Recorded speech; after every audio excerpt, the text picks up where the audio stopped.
తెలంగాణ మాజీ ముఖ్యమంత్రి BRS party అధినేత కల్వకుంట్ల చంద్రశేఖరరావు సారు భారీ బహిరంగ సభలో చెప్తున్నాడండి. అతి త్వరలో నన్ను కూడా అరెస్ట్ చేసేటటువంటి ప్రయత్నం చేయొచ్చు, గతంలోనే అరెస్ట్ చేసేటటువంటి దాఖలాలు కూడా కనబడ్డాయి, త్వరలో నా అరెస్ట్ కూడా ఉండొచ్చు అంటూ కూడా కేసీఆర్ మాట్లాడుతున్నటువంటి పరిస్థితి. అయితే వాస్తవానికి ఆంధ్రప్రదేశ్ రాజకీయాలకు సంబంధించినటువంటి అంశంలో చంద్రబాబు నాయుడు గారు గతంలోనే చెప్పిండు, 2 months బ్యాక్ చెప్పిండు. 2 months బ్యాక్ నన్ను అరెస్ట్ చేయవచ్చు, అరెస్ట్ చేసేటటువంటి ఛాన్స్ ఉంది, నన్ను ఎట్టి పరిస్థితిలో ఇబ్బంది పెడదామని చూస్తూ ఉన్నారంటూ కూడా చంద్రబాబు నాయుడు మాట్లాడేటటువంటి ప్రయత్నం చేసిండు. 2 నెలల తర్వాత చంద్రబాబు నాయుడును స్కిల్ డెవలప్మెంట్కి సంబంధించినటువంటి స్కామ్ విషయంలో అరెస్ట్ చేసి రాజమండ్రి జైల్లో దాదాపు 1 నెల రోజుల పాటు జైల్లో పెట్టేటటువంటి ప్రయత్నం కూడా చేశారు. అంటే ఒకవేళ కేసీఆర్ కూడా, ఆయన మాజీ ముఖ్యమంత్రి, ఇక్కడ కేసీఆర్ కూడా మాజీ ముఖ్యమంత్రిగా కొనసాగుతున్నటువంటి నేపథ్యంలో కేసీఆర్ కూడా 1 month బ్యాకే చెప్తున్నాడు, నన్ను తీసుకుపోయి లోపల పెట్టవచ్చు, నన్ను తీసుకుపోయి చెంచల్గూడలో చెర్లపల్లిలో వేయొచ్చు, నా దుకాణం బంద్ అయ్యేటటువంటి సిచ్యువేషన్ కనబడుతున్నది అంటూ కూడా కేసీఆర్ మాట్లాడుతున్నటువంటి పరిస్థితి. అయితే వాస్తవానికి మనం ఇంకో కోణంలో కూడా మాట్లాడేటటువంటి ప్రయత్నం చేద్దాం. గతంలోనే ముఖ్యమంత్రి రేవంత్ రెడ్డి మాట్లాడినటువంటి సిచ్యువేషన్ మనం చూస్తాం. డబుల్ బెడ్రూమ్ కట్టిస్తా చెర్లపల్లి జైల్లో, బిడ్డో సేడబండుకుంటుంది, కోడి నీడగా అమ్మేస్తారు, గొర్రెపిల్ల నీడ కట్టేస్తారు, లేకపోతే అల్లుడో తేడబండుకుంటాడు, డబుల్ బెడ్రూమ్ లేడికెళ్ళి వస్తుంది, మన కిచెన్ కావాలి, మన బాత్రూమ్ మంచిగా ఉండాలని చెప్పి గతంలో కేసీఆర్ కొట్టినటువంటి డైలాగులే రేవంత్ రెడ్డి గారు కూడా డైలాగులు కొట్టి ఆయన కూడా మాట్లాడినటువంటి మాటలు మనం చూసినాం. చెర్లపల్లి జైల్లో చిప్పకూడు తినిపిస్తా, చెర్లపల్లి జైల్లో ఊసలు లెక్క పెట్టిస్తా, చెర్లపల్లి జైల్లో బాపు బేటా ఖచ్చితంగా చిప్పకూడు తినక తప్పదంటూ కూడా రేవంత్ రెడ్డి మాట్లాడినటువంటి సిచ్యువేషన్ మనం చూస్తాం. అందుకు రేవంత్ రెడ్డి ఇంకో కీలకమైన వ్యాఖ్యలు కూడా చేసిండు. ఈడైతేనే కనబడుతుంది, ఈయనే చెప్తున్నారు మీకు. ఇగో 2 BHK రేవంత్ రెడ్డి చెప్పిన కథ.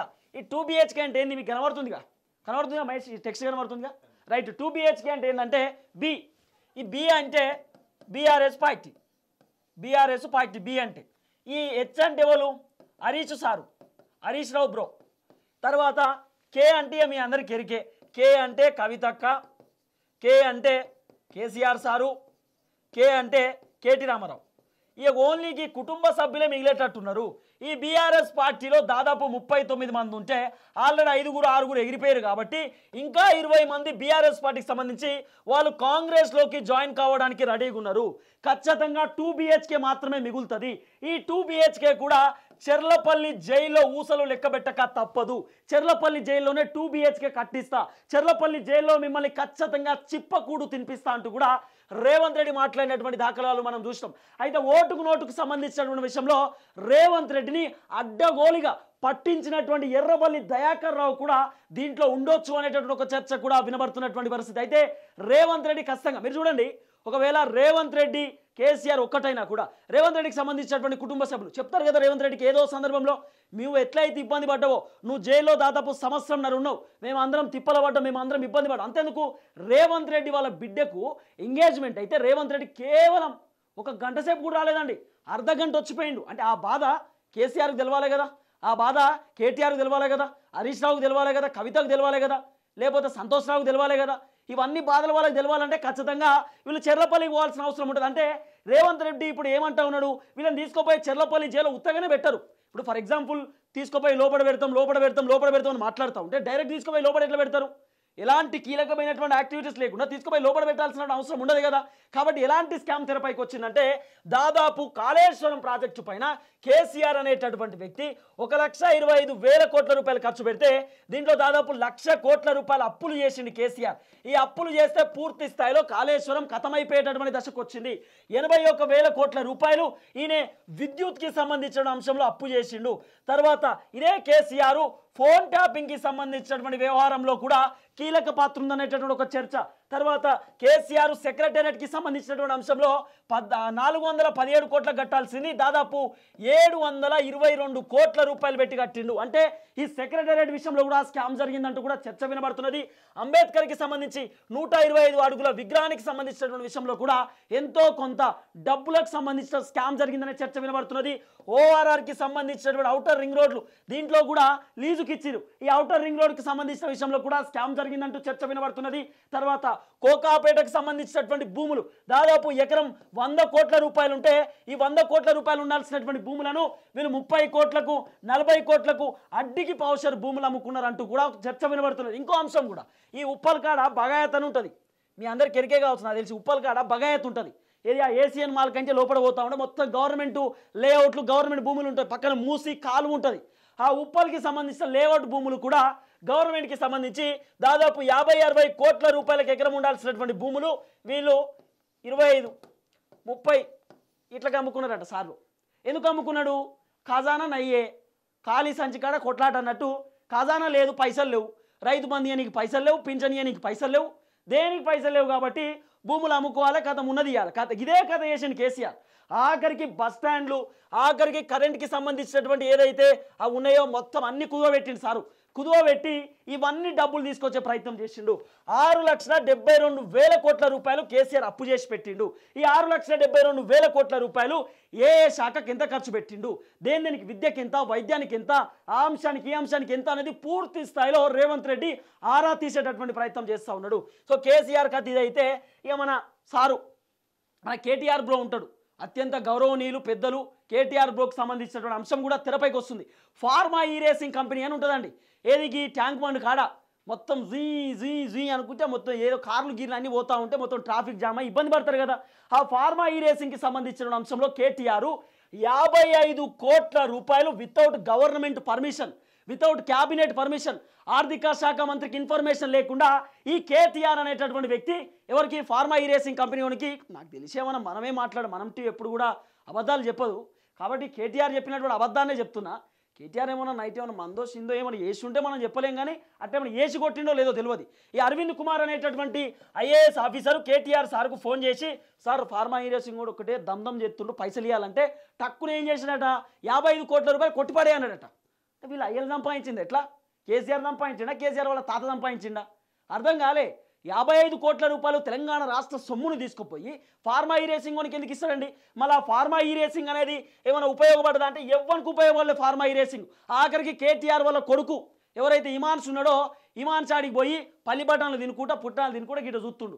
ఆయన వెనకాల భారీ పోలీసు బందోబస్తు. మళ్ళా అంటే కేవలం కల్వకుంట్ల కుటుంబానికే పనిచేసిన ఫార్మా ఈ రేసింగ్ తప్ప పైసలు ఉన్నోనికే. మళ్ళీ ఈ రేసింగ్ చూడడానికి 500 రూపాయలు 1000 రూపాయల టికెట్.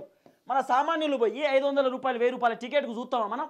500 రూపాయలు అంటే నాకు తెలిసి 2-3 బీర్లు వస్తాయి సాయంత్రం పూట. ఈ పనిలో ఉంటాం కానీ ఈ పని చేయం మనం.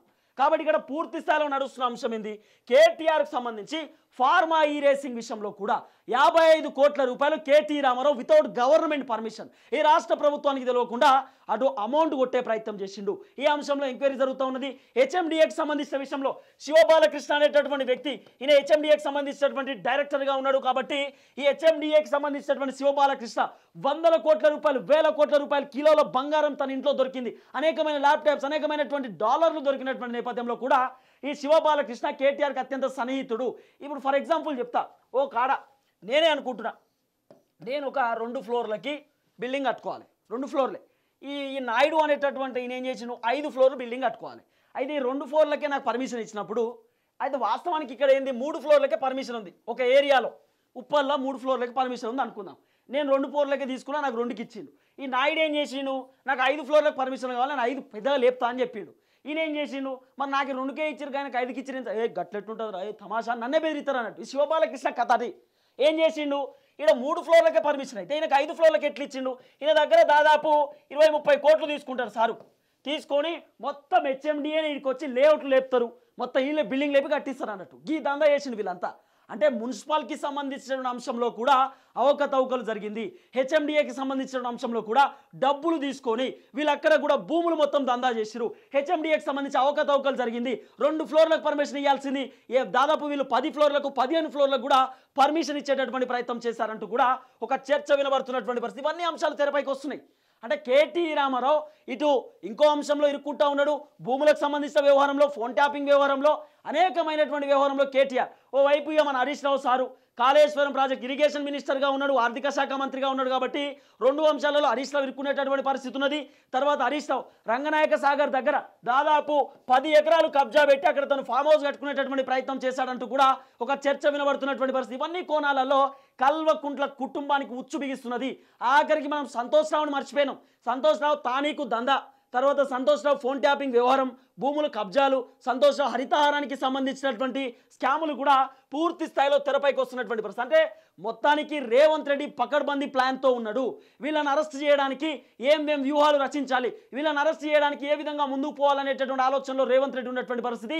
సో కేసీఆర్ స్పష్టంగా చెప్తా ఉన్నాడు, ఒప్పుకుంటా ఉన్నాడు, నన్ను అరెస్ట్ చేయడానికి రెడీగా ఉన్నారు, నన్ను ఇబ్బంది పెట్టడానికి రెడీగా ఉన్నారు అంటూ కూడా కేసీఆర్ మాట్లాడుతున్నటువంటి పరిస్థితి. చూడాలి ఏం జరగబోతుందో. మరి కేసీఆర్ చెప్పినట్టే రేవంత్ రెడ్డి మనం అరెస్ట్ చేసేటటువంటి అవకాశం ఉండొచ్చా, నిజంగానే చెర్లపల్లి చెంచల్గూడకు పోయేటటువంటి సిచ్యువేషన్ ఉండొచ్చా, ఎప్పుడు అరెస్ట్ జరగవచ్చు, అరెస్ట్ అయ్యేటటువంటి సిచ్యువేషన్ ఉంటే ఏ కేసు పైన కేసీఆర్ని అరెస్ట్ చేసి లోపల పెట్టేటటువంటి సిచ్యువేషన్ ఉండొచ్చు అనేది కూడా చూడాల్సినటువంటి అవసరం ఉంటుంది. చాలామంది కండ్లు బయర్లుగా పెట్టట్టు ఇట్లా ఏదో అంటారు కదా, అగిపుల్లలు వేసుకొని చూస్తారు కేసీఆర్ ఎప్పుడు అరెస్ట్ అవుతారు ఏం కదా అని చెప్పి. కానీ వాస్తవానికి మేము ఎప్పుడు కూడా అట్లా అనుకోము. తప్పు చేస్తే ఎవరైనా ఒక్కటే అండి, తప్పు చేస్తే పెద్ద పెద్ద బడాబడా నేత అయినా కూడా లోపల పోవాల్సిందే, వేరే ఆప్షన్ లేదు. కవితక్క తప్పు చేసిన కూడా తీసుకుపోయి లోపల పెట్టిరు. చంద్రబాబు నాయుడు తప్పు చేసిన ఆరోపణతో లోపల పెట్టిరు. వాస్తవానికి చంద్రబాబు నాయుడు ఈ లిక్కర్ ఏమంటారు ఆ స్కామ్ ఏదో స్కిల్ డెవలప్మెంట్ స్కామ్ చేయలేదు, ఆయన జస్ట్ ఆయన పైన ఆరోపణలు వస్తేనే లోపల పెట్టిరు. కేసీఆర్ అనేక స్కాములు చేసిన చర్చ వినబడుతున్నది. కాబట్టి ఈ స్కాములన్నీ తీసుకుపోయి లోపడేసేటటువంటి సిచ్యువేషన్ కూడా ఉండొచ్చు అనే చర్చ వినబడుతుంది. చూద్దాం ఏం జరగబోతుందో.